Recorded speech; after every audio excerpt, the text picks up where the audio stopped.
weight of military spending is shifting away from the Euro-Atlantic region. Countries in West Asia and Asia are now moving much faster. Many blame China's geostrategic ambitions for this change.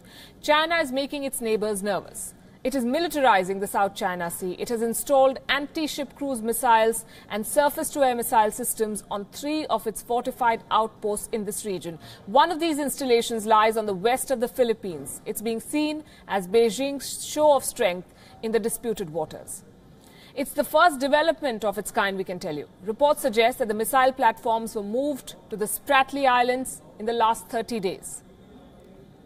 China remains unfazed in the face of criticism. It claims indisputable sovereignty over this area. It claims this area as its own.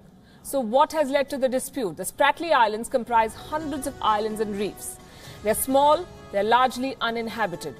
They fall on several trade routes. They're home to fishing grounds. In short, they're strategically located. Governments in the region are vying for control, and China has been at the forefront of this effort. Just last month, the Chinese military held its largest ever maritime drill in this region. It unveiled aircraft carrier strike groups and the most advanced weaponry of the People's Liberation Army, or the PLA. China claims almost all of South China Sea.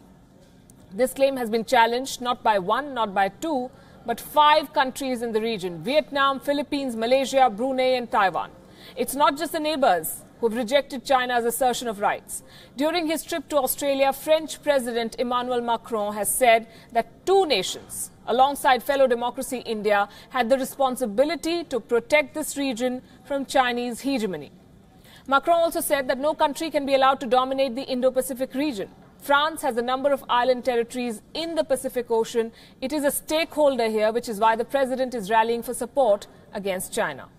Australia and New Zealand have also voiced concerns about what they call strategic anxiety. That's diplomatic code for Beijing's influence in the region. China is also using aids and loans to infiltrate the economies of the countries in the Pacific. A research report says that between the year 2006 and 2016, China gave $1.8 billion to 218 projects to countries like Fiji, Papua New Guinea and Vanuatu. So while India resets its relationship, it must not lose sight of the potential pitfalls. And that brings us to another problem vis-a-vis China.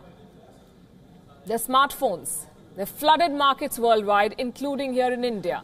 Now, the US is banning devices by Huawei and ZTE over security concerns. But these products continue to glut the Indian market. Here's a report. They are cheap.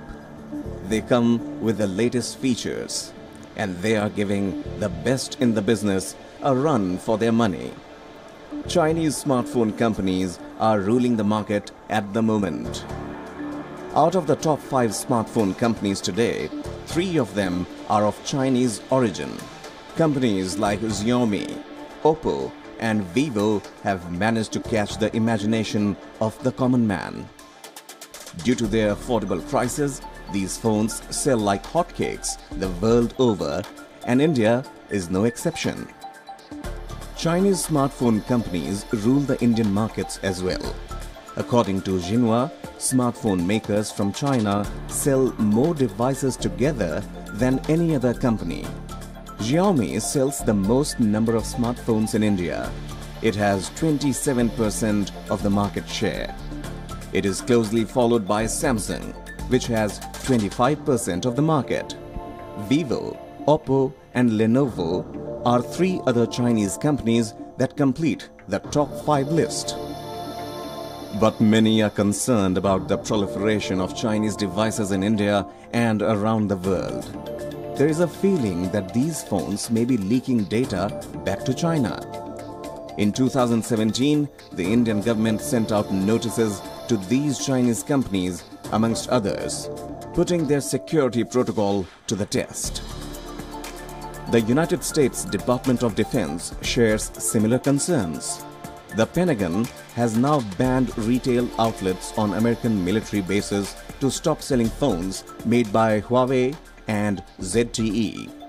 The Department of Defense feels that devices made by these companies could pose a security risk, but members of the US military can still buy these phones from outside. One report within the American media claims that the Pentagon is now considering if it needs to issue an advisory against the two companies. But the trouble for these two companies is far from over. Back in 2014, Huawei was banned from bidding for US government contracts. Earlier this year, 6 major US intelligence chiefs had warned American citizens from buying phones from ZTE and Huawei. In January, US lawmakers had introduced a bill to ban Huawei and ZTE devices from US government agencies. If the Trump administration decided to clamp down on the use of these devices, that decision could have a ripple effect on other Chinese companies around the world, including India, which is one of the largest markets for these companies. Bureau Report, WION.